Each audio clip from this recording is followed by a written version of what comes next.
தாய் தமிழ் உறவுகளுக்கு வணக்கம். சசிகலா கட்சி வேட்பாளராக அதிமுக முன்னாள் அமைச்சர் போட்டி என்ற தலைப்பில் இந்த காணொளியை காண்கிறோம். சசிகலா கட்சி வேட்பாளராக அதிமுக முன்னாள் எம்பி போட்டி என்ற தலைப்பில் இந்த காணொளியை காண்கிறோம்.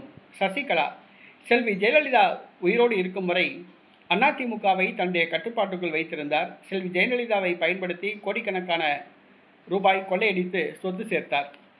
ஊழல் பிரச்சனைக்காக 4 ஆண்டு காலம் சிறை தண்டனை அனுபவித்து வெளியே வந்தார்.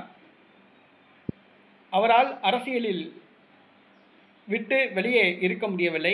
மீண்டும் அரசியல் ஆர்வம் அவரை தொற்றிக் கொண்டது. இதன் காரணமாக அனைத்திந்திய புரட்சித் தலைவர் மக்கள் முன்னேற்றக் கழகம் என்ற ஒரு கட்சியை ஆரம்பித்தார். டாக்டர் ராமதாஸோடு கூட்டணி வைத்து தேர்தலை சந்திக்கிறார். வருகிற சட்டசபை தேர்தலில் 70 தொகுதிகள் வரை அவருடைய கட்சி போட்டியிடும் என்று எதிர்பார்க்கப்படுகிறது. முக்குளத்தோர் சமூகத்து வாக்குகளை மையமாக வைத்து சசிகலா போட்டியிடுகிறார். சசிகலா கட்சி வேட்பாளராக முன்னாள் அமைச்சர் ஒருவர் போட்டியிடுகிறார். அதிமுக முன்னாள் அமைச்சர் ஆனந்தன்.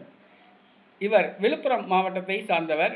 இவர் முன்னாள் அமைச்சர், தாழ்த்தப்பட்ட பட்டியலின சமூகத்தை சார்ந்தவர். கள்ளக்குறிச்சி தொகுதி வேட்பாளராக அறிவிக்கப்பட்டுள்ளார். சசிகலா கட்சியான அனைத்திந்திய புரட்சித் தலைவர் மக்கள் முன்னேற்றக் கழகத்தின் வேட்பாளராக முன்னாள் அமைச்சர் ஆனந்தன் போட்டியிடுகிறார். அரசியலில் செல்வாக்கு இழந்தவர்கள், செல்லா காசானவர்கள் தற்பொழுது சசிகலா கட்சியில் வேட்பாளராக போட்டியிடுகின்றார்கள்.